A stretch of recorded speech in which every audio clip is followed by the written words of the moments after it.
I'm going to be filling in on this panel, and I'm kind of excited about it because this is the one panel that when I was putting together all the panels for Cannadelic that I was kind of the most excited about actually watching, actually hearing and hearing what everybody has to say. And the panel is called the Psychedelic Gold Rush panel, and it really is really focused on how do we balance the what we see in the commercial side of psychedelics and balance that with the efficacy and the ethics of using psychedelics. And this is a question that I struggle with personally. So I wanted to put some of the minds that I respect the most in the industry on the stage to have this conversation in front of everybody so that we can try and see where this whole thing is going and try and understand, where the pitfalls are and how we can, avoid them. So I'm Pete. I'm,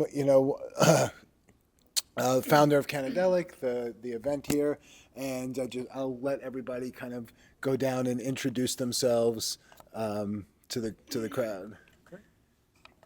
Thanks. Just an introduction now. Yeah, just an introduction, and it sounds like the mic isn't on, and that's because it's not, but you're recording through the mic. It's just like my mind. If I'm talking to the mic, I get a little more confidence. So I appreciate it. It's like it's a prop. But yeah, I appreciate it. My name is Harry Rosenberg, Rabbi Harry Rosenberg. I thought it was a little funny because you have this like gold rush concept and stuff, and you invite the Jewish guy. I was like, who dropped a penny on the floor, So I was like, I don't know if there's other Jews up here or something. Oh man, we make up. It's not a good look, but it's actually appropriate to be here. I'm so happy to be here. So yeah, I'm Rabbi Harry. I live in the Middle East, and we'll talk. My goal is to bring psychedelics to Arabs and Jews together for conflict resolution.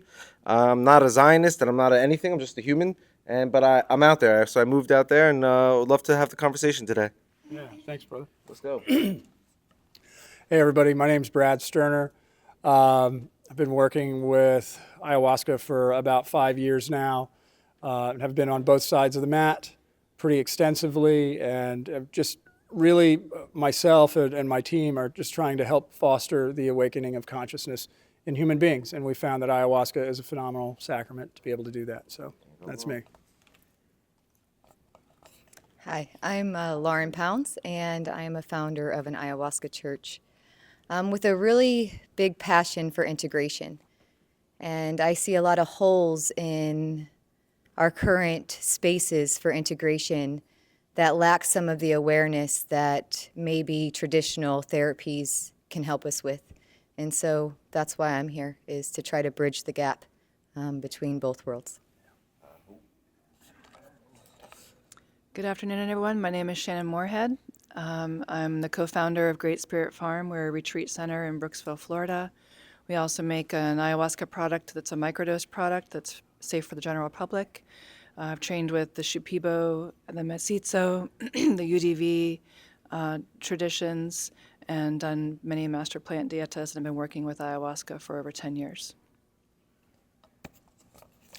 Hello, my name is David Rosenthal, and I am with Plant Medicine Portal, and I have been on both sides of what unethical facilitation looks like, and as a result of that, I have birthed, my company is launching on Monday, created something for myself that I was lacking in that space, and it is 100% focused on the integration aspect of these medicines and shining a giant spotlight on the misconception in this space, which is that the medicines are the solution. They are not the solution. They are here to open up the window or the door, but it's really once we leave that ceremony is when the real work begins, and really shining a light on that.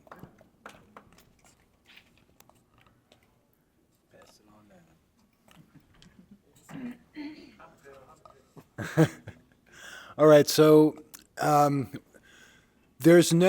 kind of wanted to start off with, there seems to be no type of regulation or any kind of standard for self-proclaimed shamanism, retreats. Anybody can basically hang a shingle and say, hey, I'm a shaman, come and see me. So how do people discern who they should go and trust and who should be avoided? And how do we move forward to where it's not such a difficult, process to figure that kind of stuff out. Yeah, I love that question, and I mean, this is definitely market research and like people feedback. You gotta ask someone, which ceremonies have you sat in? Like, how was your experience? Like, people should investigate these matters as the same thing as if you were going to do surgery in a hospital. You're going to choose a hospital that specializes in a certain type of field of medicine, or et cetera. So, yeah, you don't rush to the first shaman that you meet or the hype or wherever it is. You really investigate, like, who's in your circles, who's sitting with you. Let me hang out with these guys. What's the outcome over here? To really connect to that person in that space, I think is very important. Yeah, thanks, brother. I agree. One of the things I do interview calls with everybody before they come to our facility to try to kind of feel out if they're in a space that they're actually ready to sit with ayahuasca. Because if somebody calls me and tells me that their friend did it and it was cool and they want to do it, but that they're not ready. But the thing is, I don't get a lot of questions very often. I did get one last week, finally, and it's been a while. The woman asked me, who brews the ayahuasca? And I get asked that so rarely. It's shocking. This is an intensely powerful entheogenic psychedelic substance. And it has to be put together by man. It doesn't, grow naturally like this in the wild. But very, very few people ask me where it came from. Where did you source the product from? Who brewed it? How many people have you sat with? How many ceremonies have you held? And like my friend the rabbi here is saying, like, do your research. And I just don't think there's enough of that going on out there currently. So we try to give out that information up front, but I rarely get asked the questions. So before you sit with anyone, regardless if it's ayahuasca, psilocybin, or anything else, ask the questions and make sure you're well informed before you get on a mat or sit with somebody that you don't know. Yeah, I mean, I think that hits it is, creating a culture where it's safe to ask questions. There is, taking these medicines or these sacraments is a really big deal. And it's up to us to be able to create the culture where the questions are already answered and so that they can find the space to look.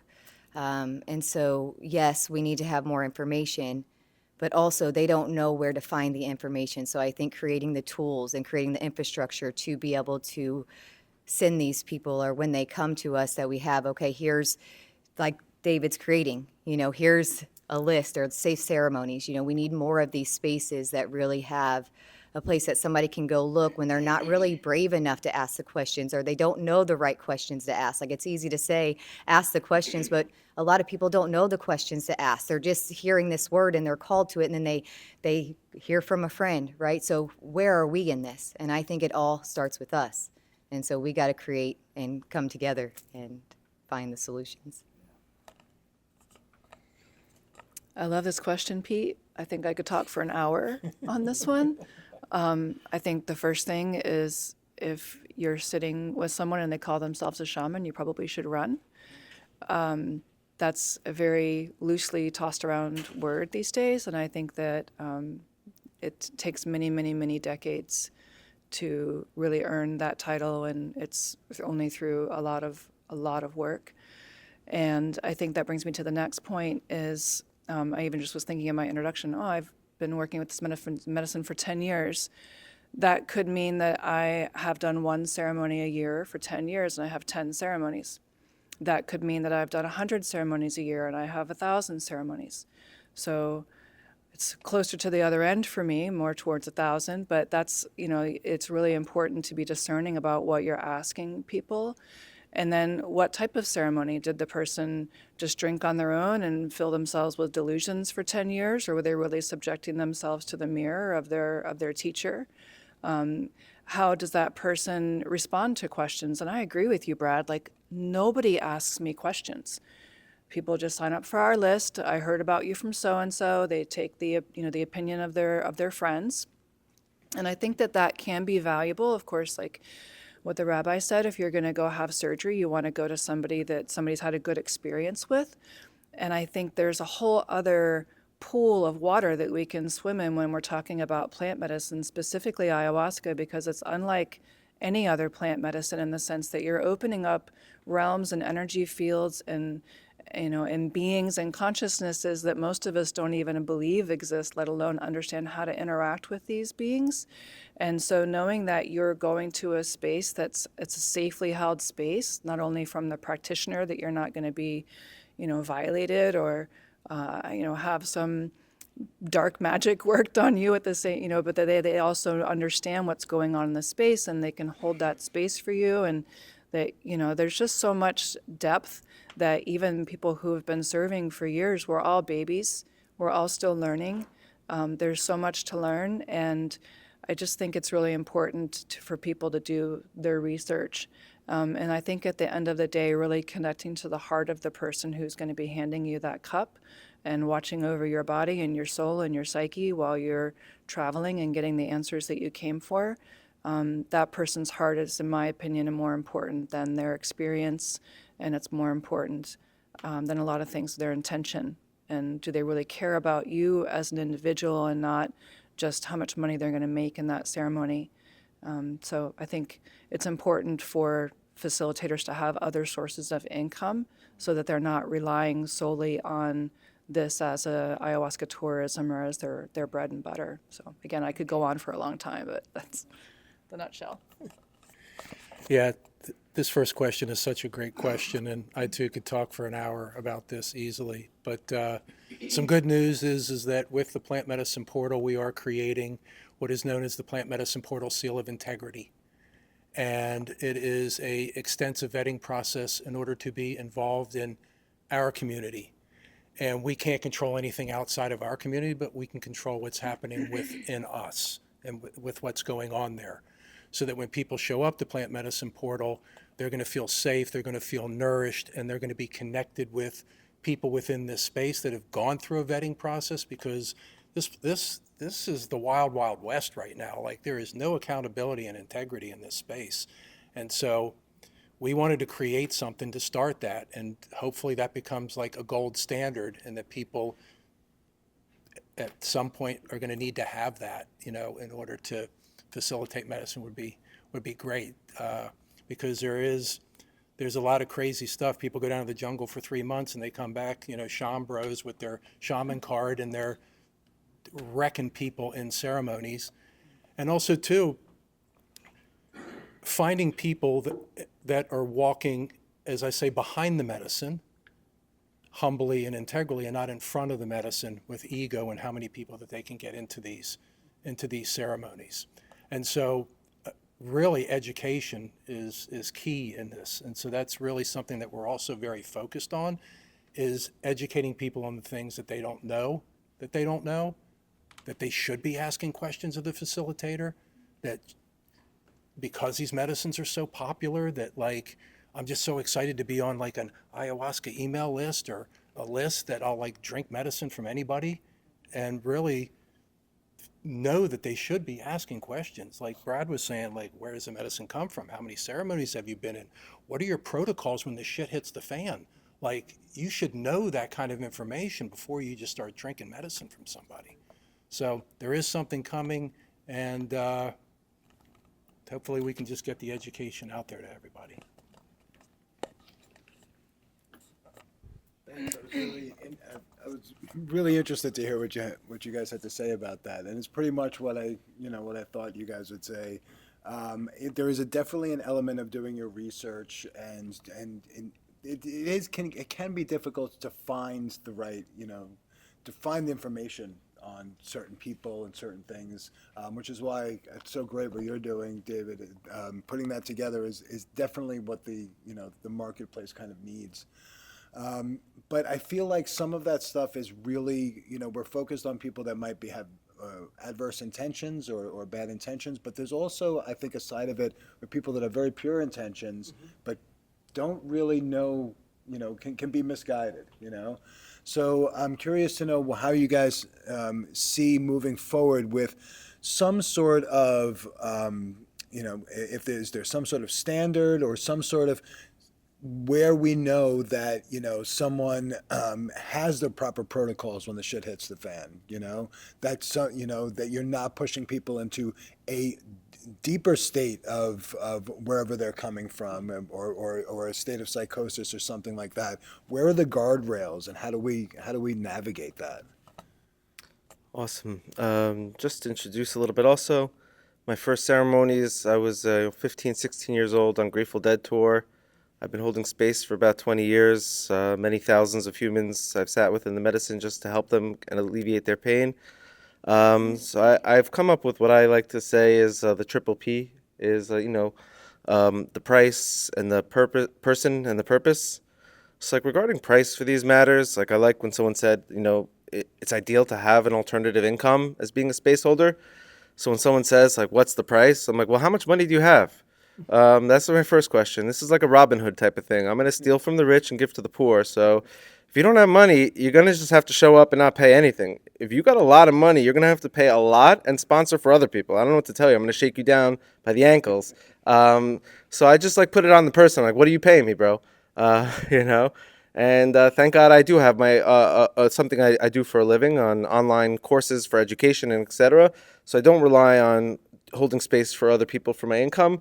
It's like being a water boy in a desert and then like saying, oh, you don't have money, you're not getting the water. It's like, well, you're the water boy in the desert. Like, what are you going to do? How are you going to block me off?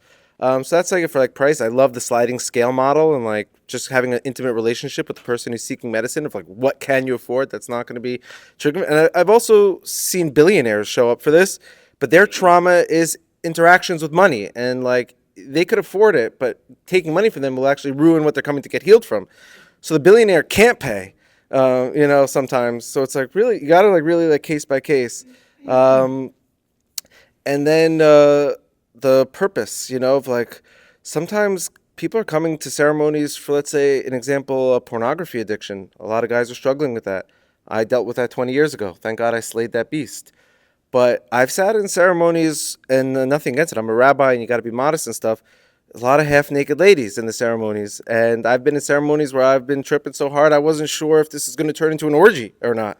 And like the guy's trying to heal from this stuff and it's like he's very distracted by all the beautiful ladies. And they're rightfully so allowed to wear what they want and not be triggered by other men who are on low frequencies. But like got to be like, whoa, what's going on here for the person? Like, is this an appropriate ceremony for him? And I said price and the person. It's like, yeah, how healed is the healer? Is this guy bringing his baggage to the table? It's like he dealing with stuff that I'm trying to heal from. And like, I'm taking this medicine. Like, I'm assuming this guy's dealt with it already. So it's like really important that us holding space, I'm not judging because I'm still really trying to heal myself on a few things.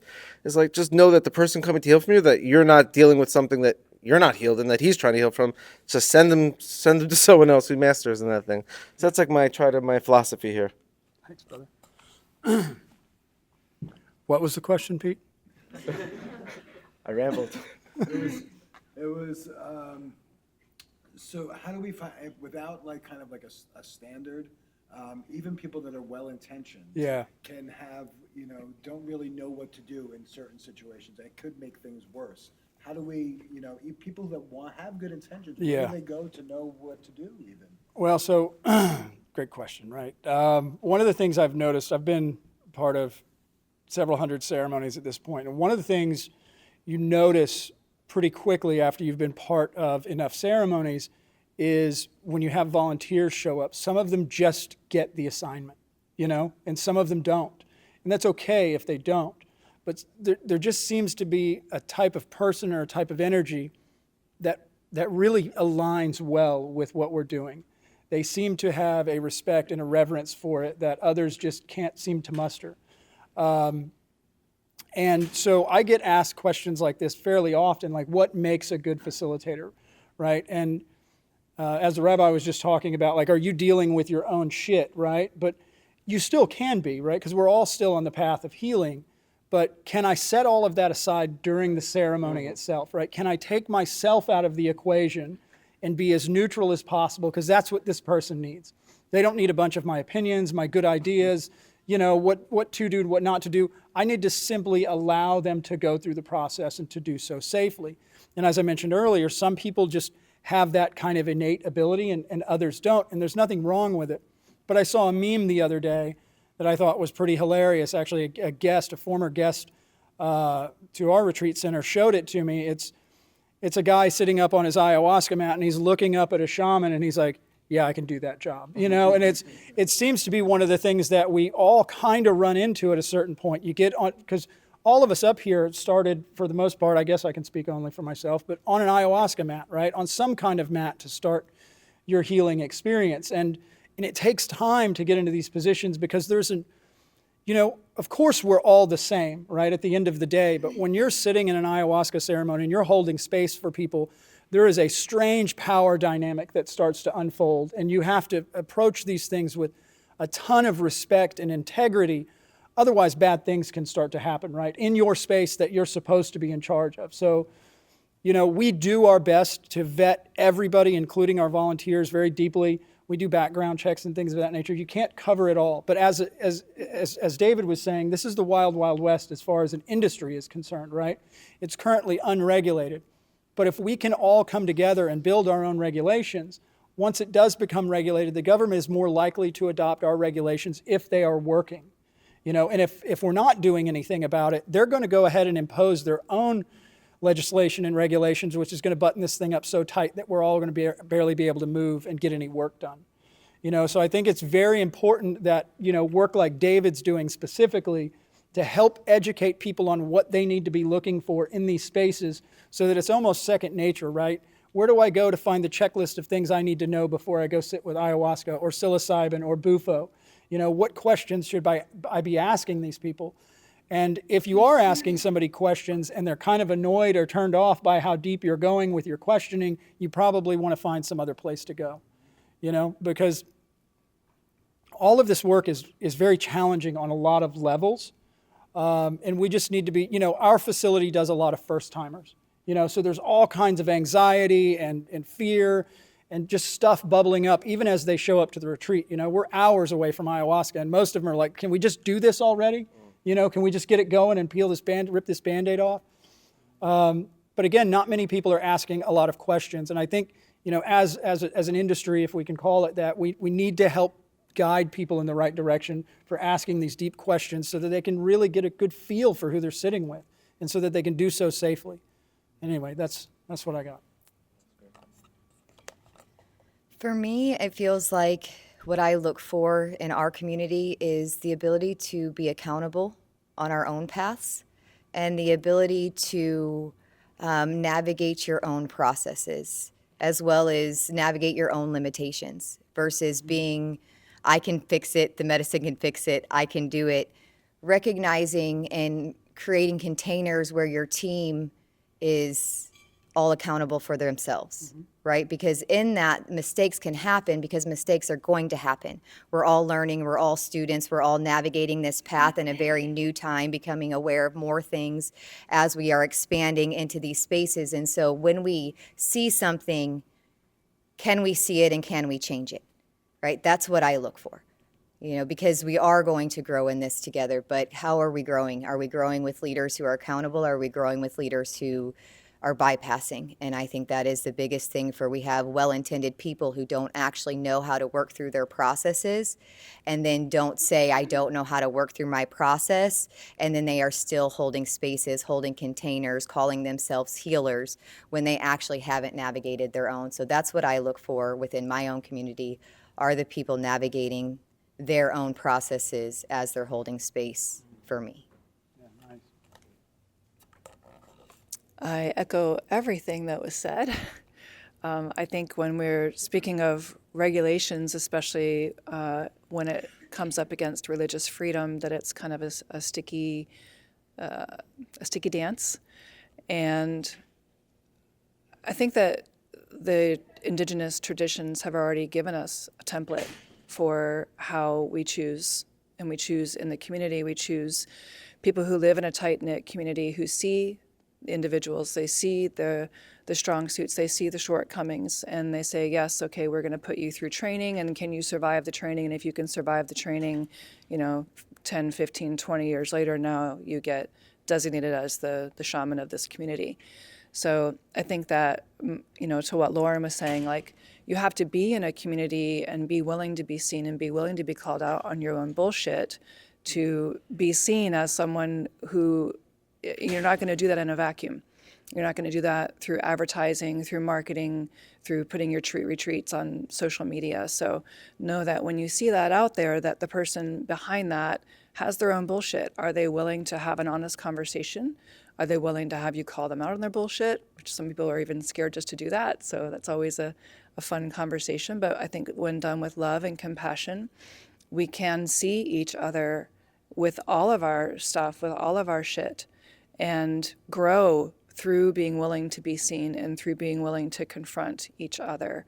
So I think that's one thing, just looking at from the traditional communities, from more of a hard concrete avenue. And then I think we have the more woo-woo aspect of regulation and just understanding that there are going to be people out there that are well-intentioned that maybe don't know what they're doing, and then there are going to be people out there who really know what they're doing, and they're not always the best intentioned people. And I've been fooled by those people, and I think if you've been in this space long enough, we all get fooled by someone like that somewhere along the way, and we're like, wow, that was eye-opening. So what about me attracted that person into my life? So again, you always end up turning it back on you. But it says this also in the Ayahuasca Manifesto, and this is the message that I got from ayahuasca. I didn't think I was ready to facilitate, and my community was telling me, yes, here's your containers of ayahuasca, go serve your people. No, I'm not ready. And the medicine just like hit me over the head one day, like, you're ready, friends and family only, 1 to 2 people, do not advertise. And that's how we've grown. It's all been organic. We've never advertised. It's always come from our friends and family, and I can trace back every person that's come to our ceremony. We have over 1,000 people on our membership now, come from this 1 or 2 people that we served initially.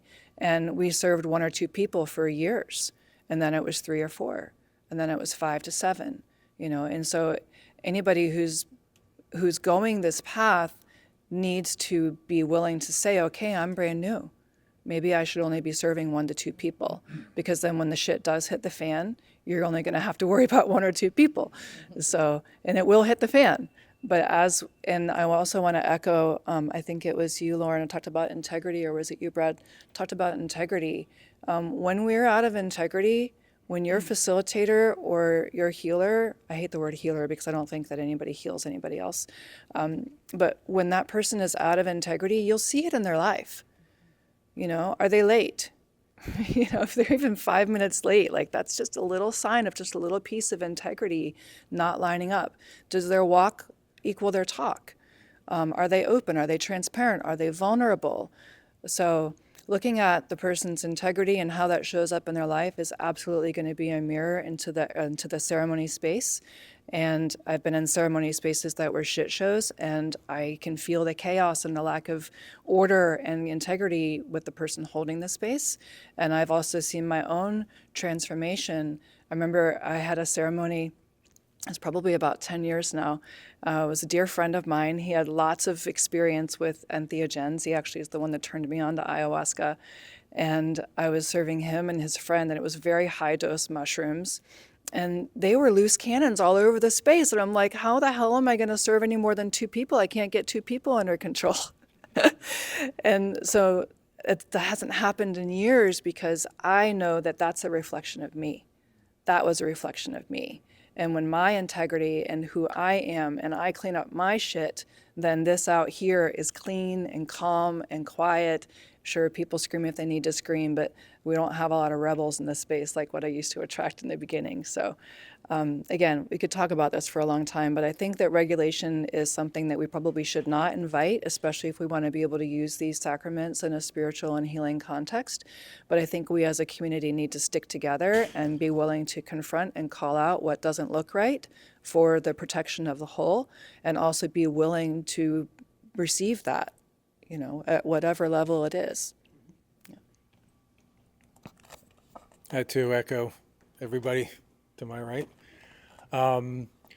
So within the portal as well, we have 2 councils. So we have a council of integrity, and the council of integrity oversees the entire project. It keeps everybody accountable.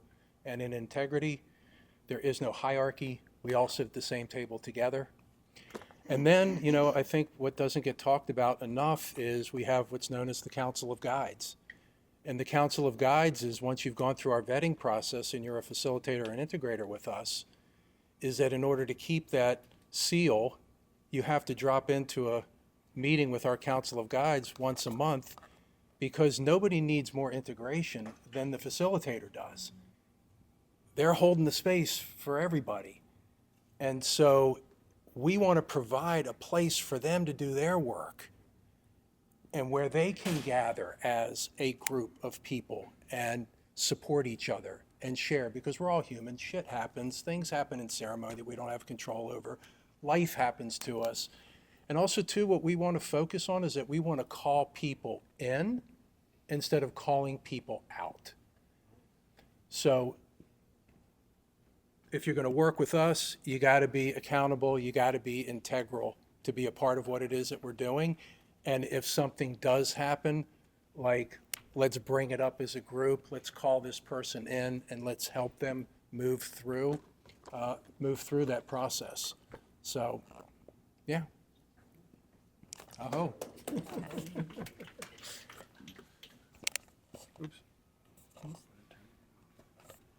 It was funny to hear you say, Shannon, that you just do word of mouth and no advertising, because I had no idea that you even did retreats, and you've done so many events already. I had no idea until recently that you did retreats. So I know that we're in like a moment, right? So especially in the psychedelic space, and I kind of look back because I think it's moving pretty quickly, because the last Cannadelic we were at a different moment, and the one before that even different then, and it's changing pretty fast. So if you were looking ahead like 10 years from now, what would you like to see? Like where would you like the space to be, and where are you really hoping we don't go? Because, I think looking at both of those things is how we'll get to where we actually want to be. Oh, I love that. I've got a few thoughts on it that are just like, obviously, yeah, legalize it, and there should be like social lounges instead of a bar where you can go and take low-dose psychedelics to talk with your guys. Obviously, that's part of the whole thing. I'm really personally pushing forward in an area where a lot of other space holders disagree with me and think this is not the way, but I think that's like kind of arguing with the internet, when like people are like emails coming, they're like, nah, I don't know, I think I'm going to stick to writing letters. It's like, I don't know if your opinion matters right now, because we're heading towards emails. So where do I think it's actually heading, regardless if we think it's good or not? I think it's going to be a lot of at-home VR shamanism.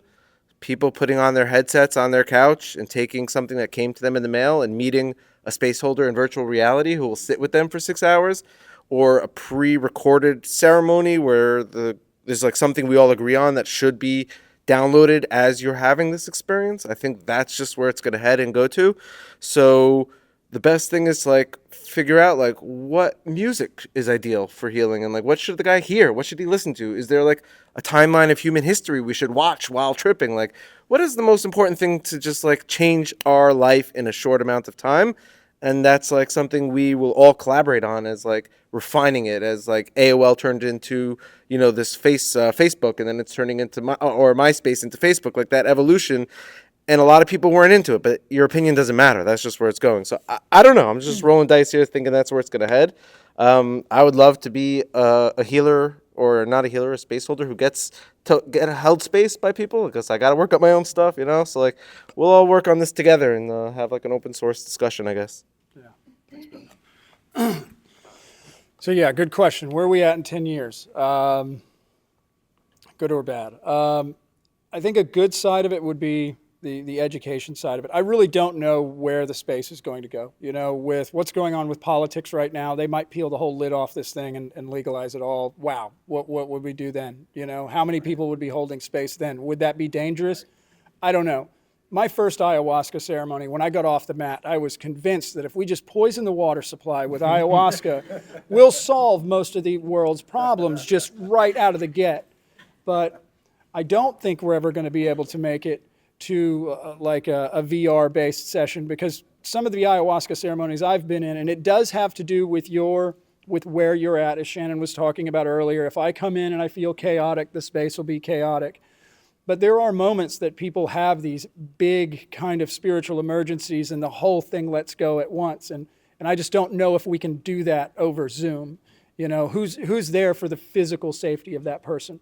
If it was low dose stuff, maybe, but at least not with ayahuasca. At least I don't see that coming. But I do see a future where this isn't stigmatized and frowned on as much. And I think that's the beauty of where we're headed, is that there are still a lot of people out there. I mean, a lot of people that won't come sit with psilocybin or ayahuasca because it's illegal. You know what I'm saying? And these are people that as soon as a doctor says, hey, go sit at an ayahuasca, they're all in, you know, but right now it's illegal and they won't do anything illegal, and they follow the letter of the law to the T, and it creates this weird stigma that doesn't need to be there. You know, I've been in ceremony spaces where people will, get off the mat on Saturday afternoon or, leaving Sunday morning, and they're like, this is what church should be. This is what it's all about. And it really is. It's about helping foster that deep awareness inside of people to help them let go. So I don't know that we'll ever see it be virtual, although I think there's a place for all of this. On the bad side of it, if things kind of go the wrong direction, I think we wind up with more backyard ceremonies with people who are just not qualified. And I'm not an authority on anything to say if you're qualified or not. I've seen the things that go right in ceremony and the things that go wrong. And we do our best at our organization in Ikawa to just minimize all the spaces where risk can occur, and then stay present and neutral in the space and do our best, and that's really all you can do at this point is lead from the heart and do so with integrity and respect for this ancient sacrament. So that's what I have. I see psychedelics in the next 10 years really creating a whole new paradigm. And I think the collective is going to be living in what many will be saying this new earth or whatever. I think we're creating that right now. And I think for me, the focus is in the next 10 years, how do we help people transition into that? Right? We talk a lot about ceremonies, and ceremonies have to be safe, but we have to help people transition into this new earth that we're trying to create. And if we don't help them, then we split, right? So we've got to come together. We've got to come as a collective. We all know that this is like this oneness thing, right? And everybody's chasing this oneness, but how do we get to the oneness? We have to help the people transition. Right? We have to help ourselves transition into this new world. And this is changing our habits and raising our frequencies, all these things that we talk about. But this is a collective movement that we're all trying to navigate. And how do we help the collective transition? And so that's what I think is the next 10 years. Where it's going is to this new paradigm, to this new earth where we live more consciously, where the collective is, the vibration is higher, right? We're doing this already. But there is a lot of people being left behind, and how do we help them navigate, even people in our spaces? Because as Shannon mentioned earlier, we have this dark magic. We have these people who really know what they're doing, and there is a level of spiritual warfare happening within that. And so how do we navigate that aspect of it so we can transition into this new earth, and we can rise through the love and through the consciousness with maybe not calling out as much as calling in? Right? But in order to do that, we have to hold the people in our communities accountable for the things that they're doing, and that ties it all together. How do we transition? And without that piece, it's kind of this chaotic world that we talk about. And so that's what I've got. Wow, 10 years down the road, I think, look at 10 years ago and how far we've come in 10 years, even just 2 to 5 years. We went to psychedelic science, and it's happening again next month. And just 2 years ago, look at like what's been passed, what hasn't been passed as far as legislature. And in 10 years, I would love to see psychedelics pulled from Schedule 1. I would love to see them decriminalized, and as well as cannabis, obviously. I think that going back to Rabbi, what's your first name again? Harry. And Brad's comment, I think we should try to make these sacraments, these medicines, as available to the most people that we can, which is why I feel like having, like we don't advertise, and so we don't charge a lot. We don't take a paycheck. Like, we want to make it accessible to as many people as we can. And I don't think that ayahuasca should be just shipped to someone's home where they can drink however much they want to, because it is different. It does open up portals in ways that science doesn't understand, and anybody who's not interested in having a conversation about spirituality is not going to understand, but it still exists. We can't see the wind, but it still exists. So I think that having accessibility and decriminalization is a big step. As far as what I don't want to see in 10 years, I don't want to see anybody else hurt. I just don't want to see anybody else hurt. And to have the reputation of these beautiful plants harmed through ill use or to lack of education, have someone go to a retreat center and lie on their application and then die. Like, that's not the responsibility of the facilitator or the plant. That's the person. They lied on their application, but that's a lack of education. That's a lack of really driving home how serious these medicines can be. I think that psilocybin absolutely is something that people could be educated to take at home in the right setting with a trip sitter who's not going to sit and talk about drama and chaos, and the right music. I think that should be accessible. Should people be shipped iboga? No. So I think it's going to depend on the sacrament, and I think that having some kind of community vetted system where we can say, yes, I've known so-and-so for 5, 10, 15, 20 years, and they really fucking care. They get it, and they care, and they're doing the work. They're not spiritual bypassing. I think that that's going to be the only way that we really can police ourselves, because we don't want the government to step in. And I think the biggest way not to have that happen is to have nobody get hurt. So I think we need to educate the population, and we need to monitor ourselves and educate our government officials as well. Everything they said. It's very interesting, Rabbi, that you brought up, the VR world. So coming with Plant Medicine Portal, we are going to change the way that integration is going to start happening in this space. And I'm really excited about this because the way that integration currently is right now is it's very clinical, and there's nothing wrong with that. But, the integration is the hardest part of this process. And it's like, why can't this process be fun? Why can't it be engaging? Why can't it be magical? So we have created a virtual world that you are going to drop into as an avatar. And it is 100% integration based, that when you walk, it's proximity based.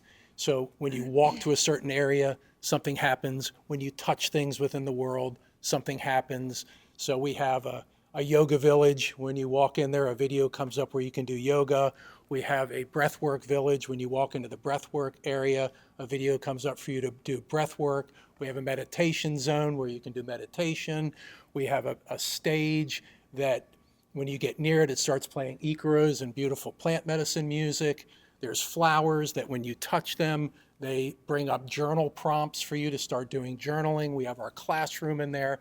So that's kind of where I'm seeing some of the future stuff is that, let's take the most difficult part of this process and let's have fun with it, and let's make it more engaging. And yeah, it'd be great if they were all legal and safe, and that we all come together and we start collaborating with each other instead of competition with each other, because competition is low frequency, where collaboration is high frequency, so that we all come together and we all spread the right message around these medicines.